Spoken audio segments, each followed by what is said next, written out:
Hey, good morning, and welcome to another episode of Empowerment Through Encouragement. And we've been talking over the last several weeks about ADD, ADHD, and how our food is really affecting what's going on and what we can do on our own to change the outcome that we're experiencing.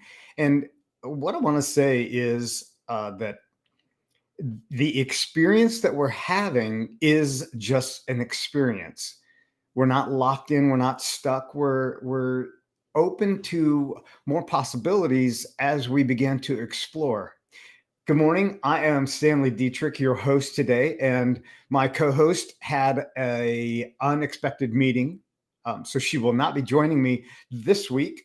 And just for the record, I will be gone next week. I won't be here, so it'll be 2 weeks before we meet again, and I look forward to having you join at that time. So here we are on the 13th of June, and I want to go over some of the questions that I've received about how food affects our outcome and how it affects or exacerbates or minimizes the experience of ADD, ADHD. Now, what I want to do is I want to go on the record and I just want to present that as I bring up the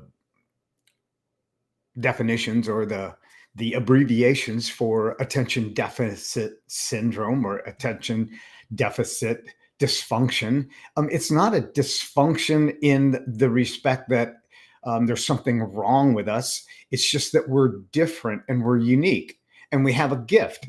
And anything that is unique or is gifted differently can actually be a superpower. So I just want to encourage my listeners and the listeners here and those that you'll share this with, that there are changes that we can make and we can make them gradually and daily. And what I want to say is that, it's just like going to the gym for the first time or going to the swimming pool for the first time or adventuring to do an event like a Spartan run or an Ironman run.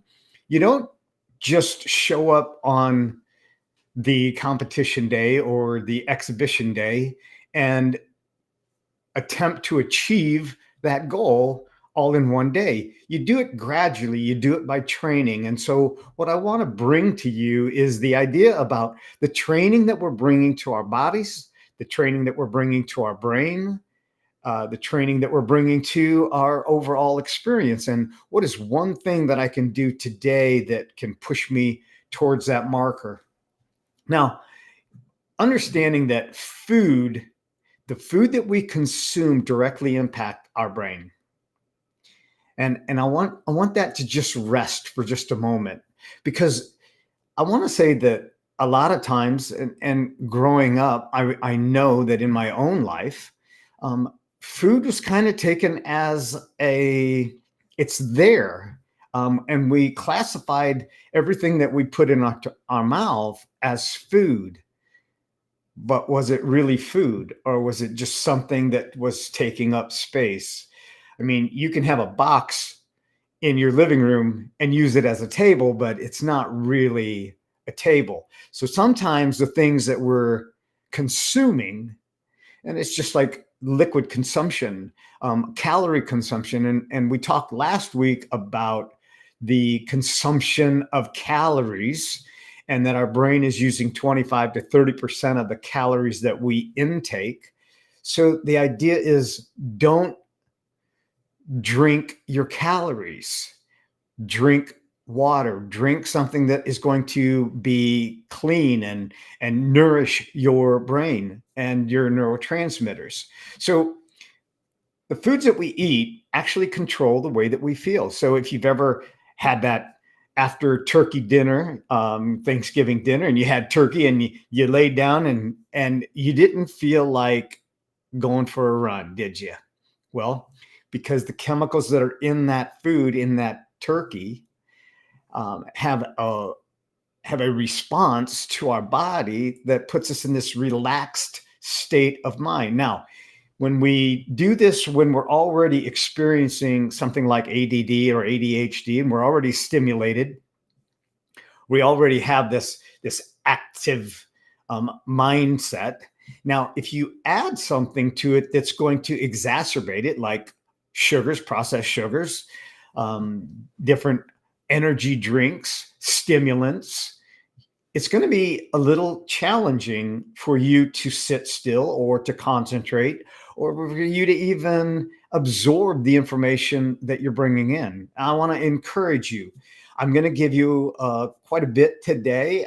So go back and watch this. Put it on again and watch a segment and take what element is designed for you. Maybe this isn't all for you, maybe just one segment. What is one thing that you could do that can make a difference? So, food directly provides this functioning that our brain is taking place in. It gives us the nutrients that are optimal for our cognitive strength. And what I mean by cognitive strength is that our brain's muscle, it is being exercised and being challenged, and it's growing. It's creating new neural connections. And when I give my body, when I give my brain the fuel that is high content and high value, I'm going to get a high result out of it. Now, I want to share some foods with you that can impact your brain on a positive manner before we get started. One of the things that I want to say is that with ADD and ADHD is that our brains are highly active, and so foods that are containing omega-3 fatty acids. This is food like salmon, mackerel, sardines. I love sardines. Flaxseed, walnuts. Walnuts have a lot of omega-3 in them. Now, if you have nut allergies, if you can't have nuts, I can't have nuts. I have an allergy to nuts. And I used to love to eat pistachios. I love to eat almonds, and I just can't have that anymore. So I fill my diet with a lot of the fish and the and salmon. I'm eating salmon 3 or 4 or 5 times a week. It's constantly in my refrigerator. I love to put sardines and anchovies on my salad. Now I know it's a little bit salty, but if you put it on a salad and you have spinach and arugula and some different kinds of fresh salad lettuces, it is actually very delicious. So I just want to give you that. So this helps by enhancing the function of our neurotransmitters and the neurotransmitters that are involved with our attention and our mood regulation. So if you've ever been around somebody that's like super, super hyper after they've had a bowl of ice cream, well, there's a reason for that because it is activating and it's not really giving them the strength to have attention. Now, protein-rich foods, eggs. Eggs are high in protein. Lean meats, and I don't mean processed meats. I don't mean Oscar Mayer, okay? So beans, all kinds of beans, black beans, garbanzo beans. There is chickpeas, lentils. These have a high supply of amino acids, and these are building blocks for our neurotransmitters. Now, these neurotransmitters, such as dopamine and norepinephrine, play a crucial role in maintaining our attention and reducing impulsivity and hyperactivity. Now, when we know that, when we understand that, you can kind of take an inventory and go back in your childhood or even as you're parenting, my parenting.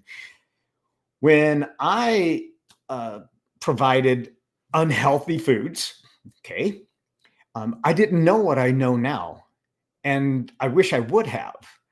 And that's the beauty of what I am bringing to you and what Dr. Mendy and I are on this path, on this adventure to help others and bring an awareness and an understanding of what is it that we can do? What is it that we can change going forward and create the future, and not focus so much on the past, but what can we do? Because we can't change yesterday, but we can create a greater tomorrow. So it's having this building blocks and knowing what it's doing to our brain. This is highly important. So providing these foods that do that.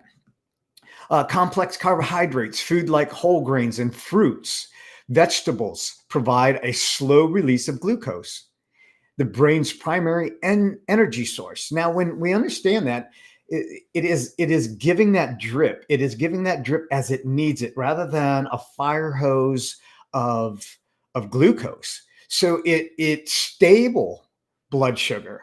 Now, if you're eating other foods that are high in sugar, high fructose corn syrup, pops, energy drinks, they're going to give you this rush and this floodgate, and it's having too much energy and too much power, and not being able to channel it in the proper and the directed outcome that you desire.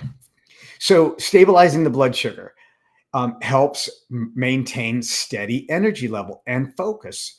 It reduces the likelihood of energy crashes. If you've ever watched a child eat ice cream and they're hyper, hyper, hyper, and then all of a sudden they just crash, like they're really tired. Or we used to do it when I was in swim team, when I was a kid. We'd eat a candy bar before we swam a heat, and we'd have this burst of energy. And I think that's probably where I got my love for eating chocolate, because in swimming, we would eat a candy bar. I mean, that's what we were told to do. Here, have a Hershey's, eat a candy bar. It'll give you quick energy. Well, that quick energy then wears down and you have a crash. So these only exacerbate the symptoms of ADD and ADHD. Another fun fact that I want to share with you is that eating like pears and apples with the skin on. Now, so many times we find these apples are stripped of their skin, and here again, this is where I want to guide you to say this is where you want to have organic, because we know that the minimal pesticides or herbicides are in that environment. So always wash your vegetables and fruits when you get home.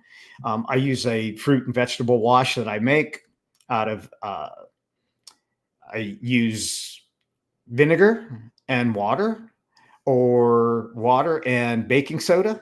I mix it up, a little lemon juice, spray it on there, let it soak for a minute, rinse it off, and eat it. Now, the thing about eating pears and apples with their skin on, some of the highest benefits in consumption of these fruits is because the largest portion of their fiber, along with the nutrients, are just below the surface and actually in the skin of the apple and the pear.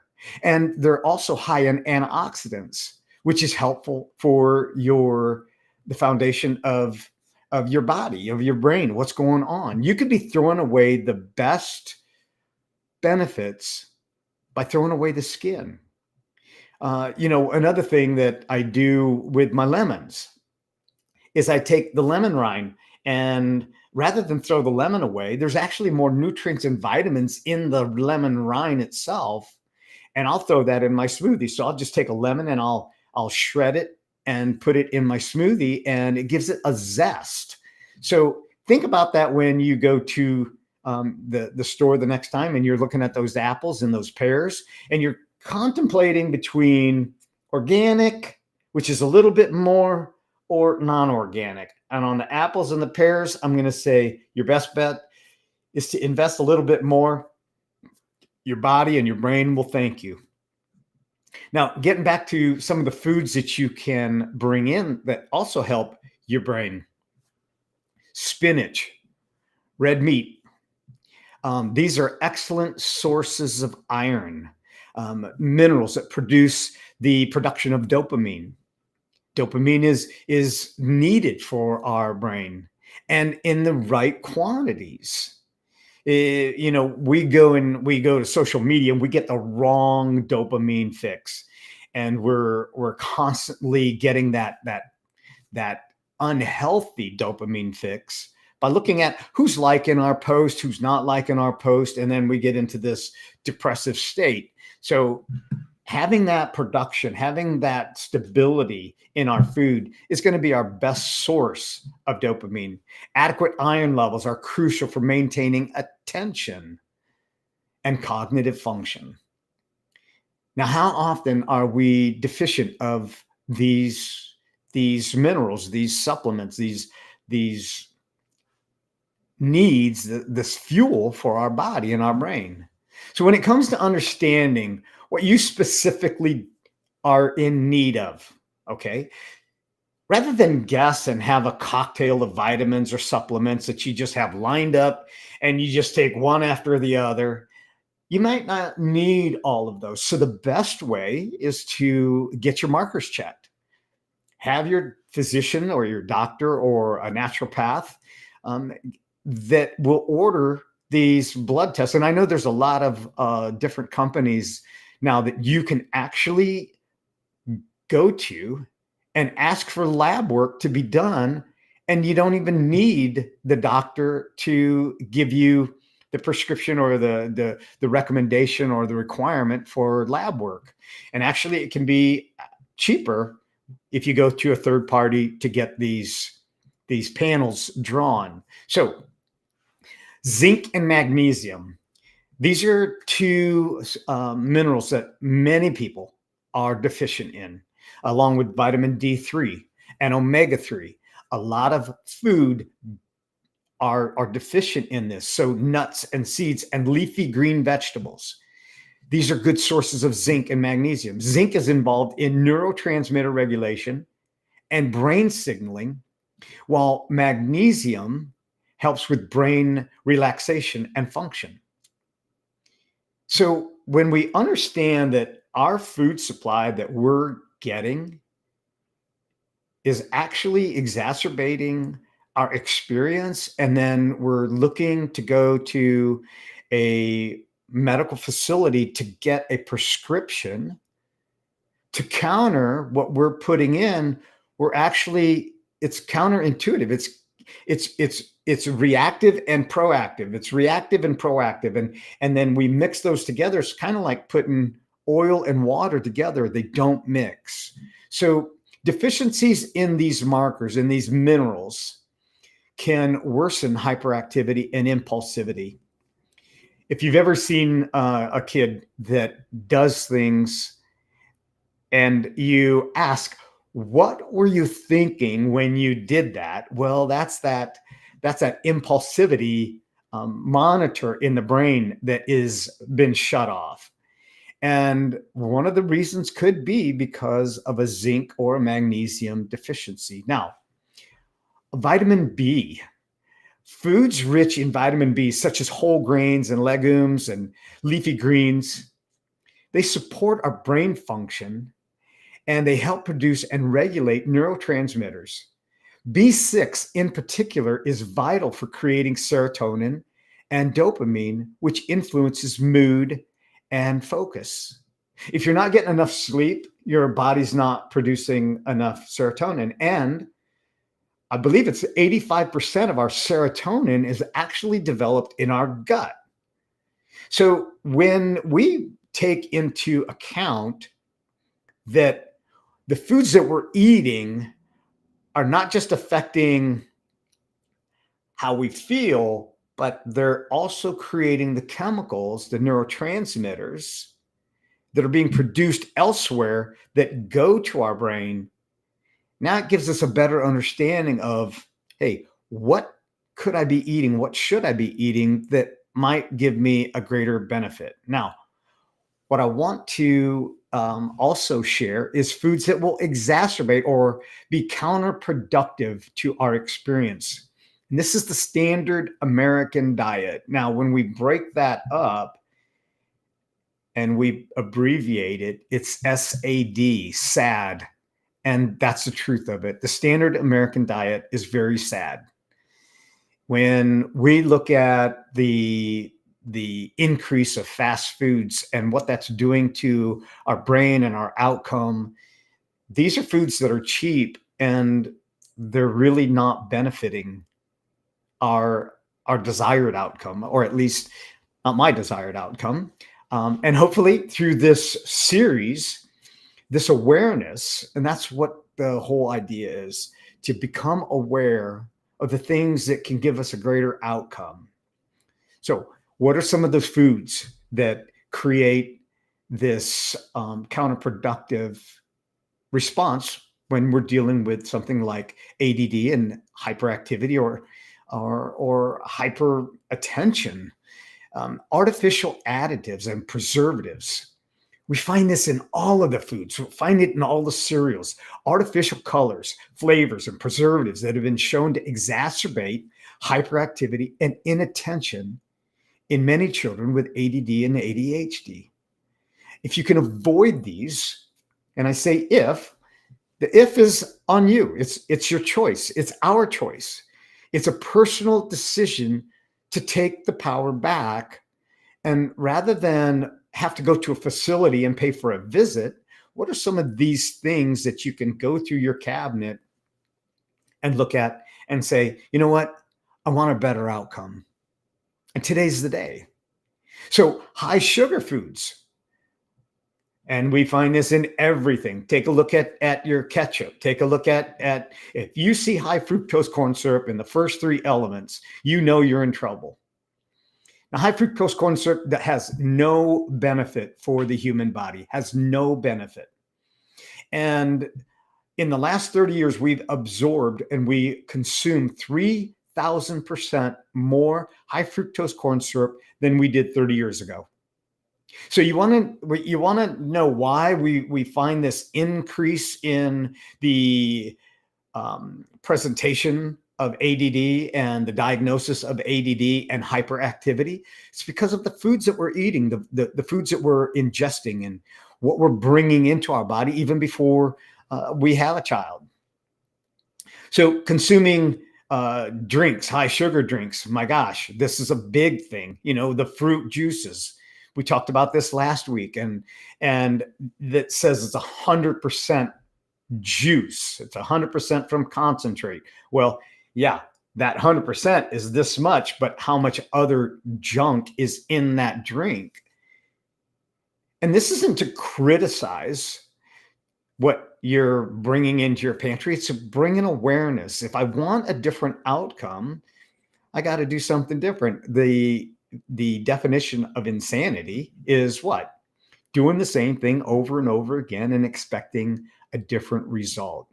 So modifying and minimizing, reducing the sugar intakes to maintain a more stable energy and also clear mood. Caffeine. Here's another one.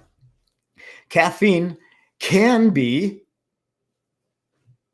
a benefit to the human body, but over caffeinating, we find these drinks that have 300 milligrams of caffeine in one drink.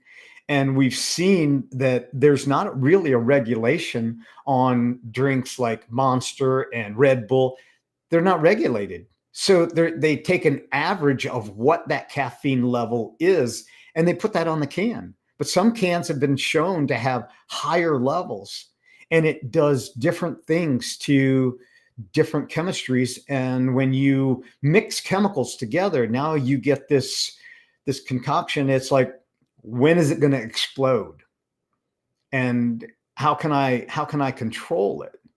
So caffeine can temporarily boost our focus and concentration. However, it can cause jitters and anxiety consumed in an excess amount, which counteracts the benefit, especially those that have ADD and ADHD. Food sensitivity. Some people have sensitivities to food, such as gluten or dairy. I am constantly in conversation with folks, and they are telling me that they're doing a total cleanse. Like they're removing all gluten from their home for 28 days. And they watch the experience and the change of mood, the change of demeanor, the change of attitude, the change of impulsivity and reactivity. If you have a child that just blows up and you go, where did that come from? Take an inventory of what that child has been consuming, what you've been consuming. And maybe you have one of those days and you go, I can't believe I said that. What was I thinking? Oh, I can't even imagine. I really got to go back and apologize.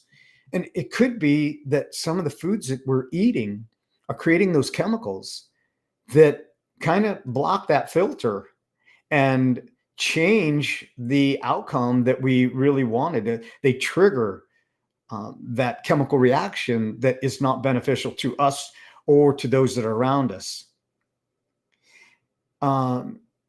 The bottom line is this: by incorporating nutrient rich foods and avoiding those foods that create disruption and dysfunction, especially if you're experiencing ADD and ADHD, or somebody that you love is experiencing that. You see the signs.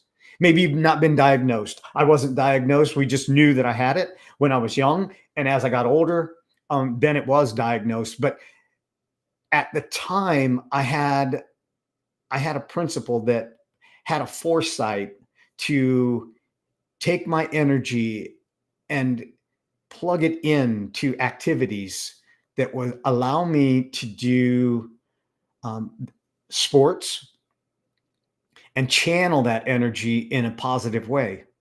And so I was constantly in an activity. I was constantly playing soccer or swimming or diving or gymnastics or racquetball or wrestling. I was doing all kinds of different activities, running, did a lot of running, so that I could take that energy and I could channel it in a productive and positive way. So nutrients that can, one of the questions that was asked was, which nutrients are beneficial for enhancing focus and cognitive strength and cognitive function? Well, omega-3 fatty acids. This is found in your fish, fresh fish, wild caught, not farm. Now, there are a couple different kinds of farm fish. I don't want to get too deep into this, but there's a farm fish that they actually do it out in the environment, into the ocean, and they have it in a pen. And they feed it a specific non-grain fed feed, and it's in their natural environment, but they're in a cage. Okay. So it's actually getting flushed. So their sewage is actually going out back into the ocean because they're out in the ocean as it is. So these are some of the things. Farm fish, not super healthy. I'm not going to recommend that. Know what your source of food is coming from. Follow that. Additional proteins, vitamin B6 and B12, minerals like magnesium and zinc can enhance cognitive function and reduce the symptoms. Another question was, what type of food should be avoided to prevent or worsening ADD and ADHD? Well, we talked a little bit about this already, but just for the benefit of this, foods that are high in sugar, artificial additives, preservatives, these exacerbate the symptoms of ADD and ADHD. Processed foods. If your foods are processed, if the majority of the foods that you're consuming are processed, you're only asking for trouble either now or in the very near future. So I know some of you are saying that I can't afford to eat that way. Take and monitor what it is that you're doing and watch the outcome, the change that it brings. That's what I want to encourage you to implement.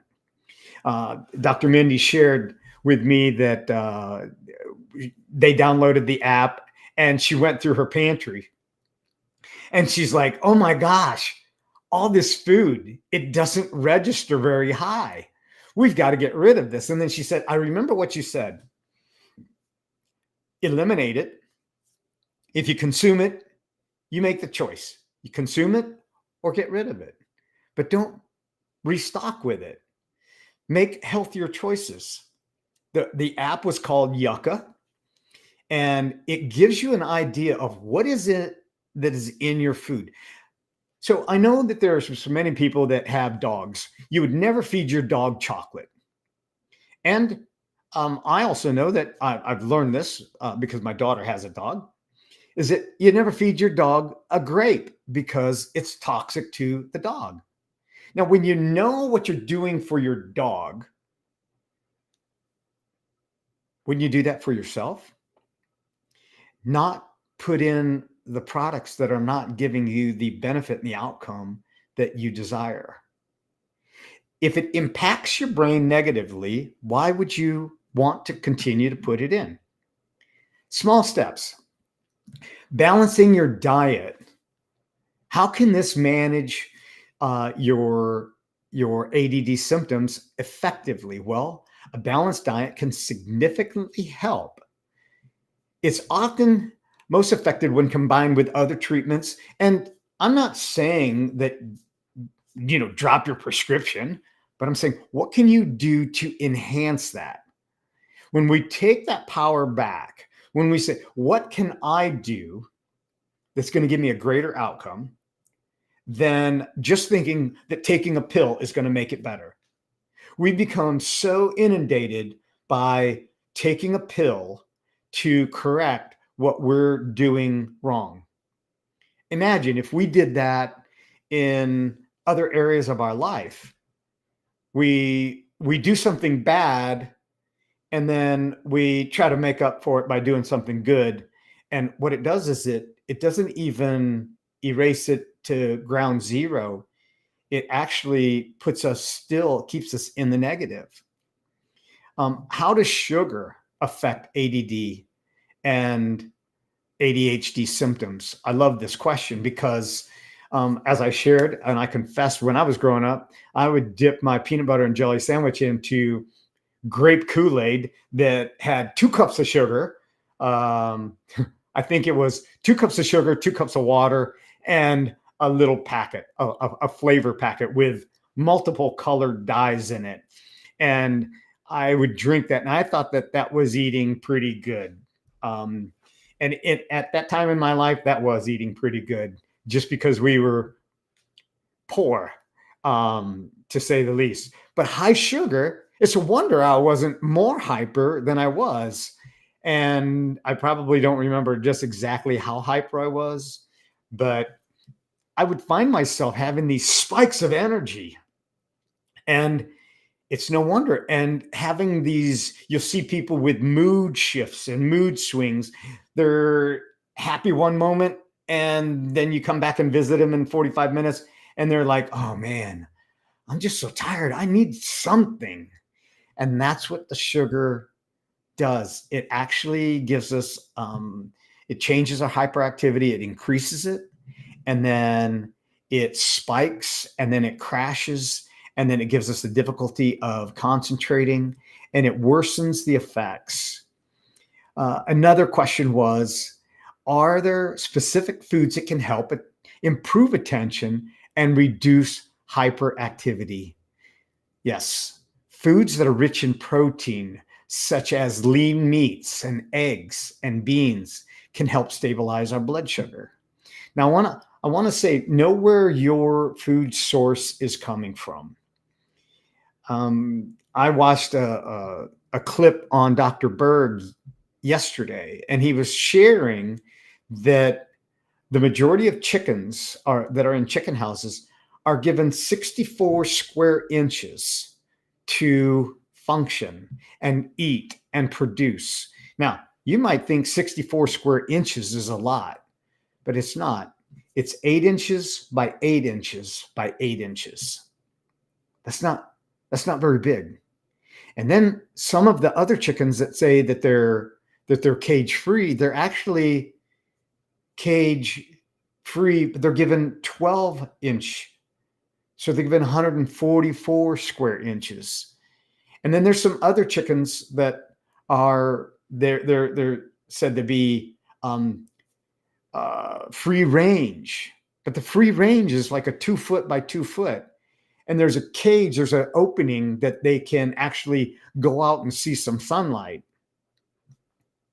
Not very, not very appetizing so far, is it?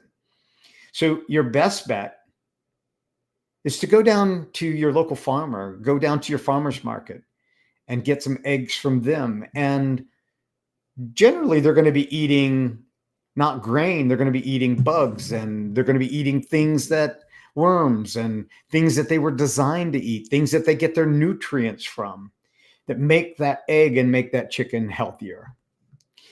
How important, here's another question, how important is breakfast for somebody with ADD? Well, nutritional breakfast is a critical kickstarter. So however you start your day, and it's not with Folgers in your cup, that just came to me. But how you start your day is how your day continues. So if you start it in a good mindset, if you start it with a good attitude, if you start it with good fuel, now it's going to provide you the right energy that's going to give you an improved focus, give you improved concentration throughout the day. Skipping breakfast can lead, I say can, to lower energy or poor attention. And it is understanding what it is that we're putting, if you're putting a Pop-Tart in your body, or if you're doing the drive-through through Dunkin' Donuts, those carbohydrates are simple carbohydrates, and they are going to give you that rush, and then they're going to give you a crash, and then you're going to be hungry again, and you're going to want more, and you're going to want more, because it's not going to satisfy you. Whereas complex carbohydrates are going to be your best bet. Staying hydrated. As I shared last week, that our brain is 80% water. Now, if the first area that my body gets dehydrated, if I'm not drinking enough water, it's my brain. I'm going to feel it in my body afterwards, but much later. I'm not going to recognize it. I will recognize it with maybe I'm not able to concentrate, or I can't think clearly, or I'm ruminating over certain things, or I'm getting headaches. If you're deficient in water, in hydration, and good hydration, not coffee, coffee is going to dehydrate your brain. Sugar is going to dehydrate your brain. It's an inflammatory. So what it's doing is it's restricting blood flow. Blood flow is what the brain needs to operate. So when you are bringing in calories, bring it in through foods. Don't drink your calories, drink water. Stay hydrated. What role do food sensitivities or allergies play in managing ADD? So that was the question. What role do food sensitivities or allergies from foods play in managing ADD? These food sensitivities can trigger inflammation, and they can have adverse reactions in the body and potentially exacerbating ADD and ADHD, the symptoms. When you can identify this, and this is through an elimination diet. If you can do an elimination diet, it will give you an understanding of what did I feel? What did I experience? What was different about my response and my reaction when I ate that? And one of the ways to do an elimination diet is to just really cut out glutens, cut out grains, and slowly bring them in one at a time, and monitor what it is that you're experiencing. The best way to take control of your health is to keep a journal. One of the things that I do with my clients, when I'm working with them posturally or when I'm working with them in a mindset is I have them write down what it is that they're eating. Because if your body is not getting the proper nutrients, your physical body is not going to be able to have the energy or the fuel to accomplish the tasks that you want to accomplish. And monitoring, knowing what you're drinking and how much you're drinking. How many glasses of water are you really drinking? Because here's the thing. If you only drink when you get thirsty, you're already dehydrated. Let me say that again, because most people will not drink adequately in a method that regulates and continues to support the body. Let me give you an example. It's going to be super, super hot. And let's say I just go out to my garden and I just flood it with water. Just one day, flood it with water. And the next 5 days, I don't water it.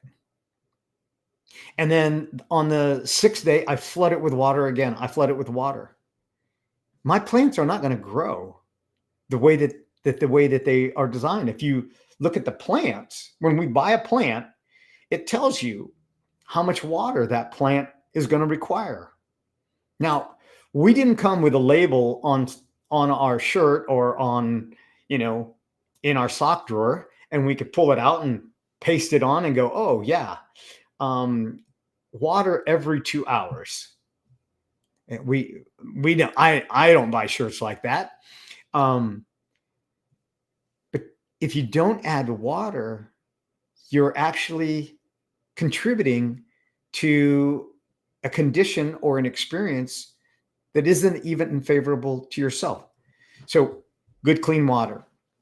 How can an individual with ADD make informed dietary choices? Now, I just kind of shared a little bit about that, but keeping a food diary, when you track what you eat and how it affects your symptoms, then you can consult with a nutritionalist or a dietitian, your pharmacist, or your practitioner. A naturopath is going to be a great way to have someone with a little understanding, somebody that can read your lab work, give you ideas, and do some other testing that says, hey, you know what? You might be allergic to walnuts. And this is why you have this reaction to that. You might be allergic to high fructose corn syrup. What could you do to replace that? And don't do the other poisons, the pink, the yellow, or the blue. And I don't need to say their names, but those are poisons in your body. Yeah, you might be saying it's a sweetener, but it's not any better than putting sugar into your drink. Because the white sugars have been stripped of their properties. They've been bleached. They've been robbed of the nutrients that it was originally designed with. So if you're going to use monk fruit, it's a great sweetener. Stevia is a great sweetener as well. These are from the plants. And get organic, get non-GMO. So when you understand how this affects and impacts your brain, hopefully this gives you an idea, gives you a snapshot of what is something that I could do? What is one thing that I could do? And do little baby steps, one at a time. That's my recommendation. Now, I'm going to give you just a quick, I have a list in front of me here. And what I want to do is you could include some of these spices and integrate this in your cooking, and it's going to make a world of difference. So let me just share with you this. And here, what I want to say that if you like this podcast, if you like this information, then share this video, like and subscribe. It allows me to understand what's going on. You can comment on the podcast. in on YouTube or Facebook or LinkedIn, and it allows me to understand what it is that you are experiencing and what, if you'd like to know more, what you'd like to know more about. So here's some of the spices that you can include. Turmeric. This has been shown to decrease the brain plaque associated with Alzheimer's disease. Now, why is this not being taught? Why is this not being put in every retirement home? Why is turmeric not being integrated or introduced from our supportive environments? You have to answer that question for yourself. I have my own theory. They keep you sick. They keep you coming in. They get you healthy. We're losing profit. So that's just my thought. Saffron. Now let me get back. Saffron. This is great for dealing with depression. Rosemary. Rosemary, thyme, and sage can boost your memory.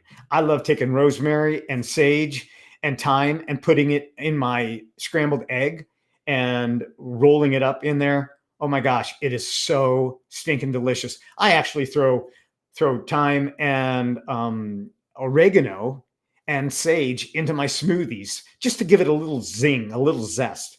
I also plant mint and different kinds of mint and throw that in my smoothie. The antioxidants that are in these herbs and spices, outstanding for your brain. Cinnamon. Cinnamon can help attention and blood sugar. It's also an antioxidant. Garlic and oregano, they boost the blood flow, and blood flow for the brain is the life support. Ginger and cayenne black pepper, they boost metabolism. I do a cayenne supplement every morning. It gets into my gut and it activates what's going on in my gut. I used to do it in 4 ounces of water, stir a half a teaspoon, 3/4 of a teaspoon of ground cayenne pepper, organic ground cayenne pepper, into 4 ounces of warm water and just drink that down. And it was warm going down. But it changes what's going on in the blood flow. It changes the metabolism. It boosts it. So all of these pointers are just a way for you to have an awareness of what can I do today and what is the outcome that I want to create. So I want to thank you for joining me here today. And I look forward to seeing you in 2 weeks again, and we'll pick back up with understanding the superpower of ADD and what we can do to create a greater outcome that it is that we desire.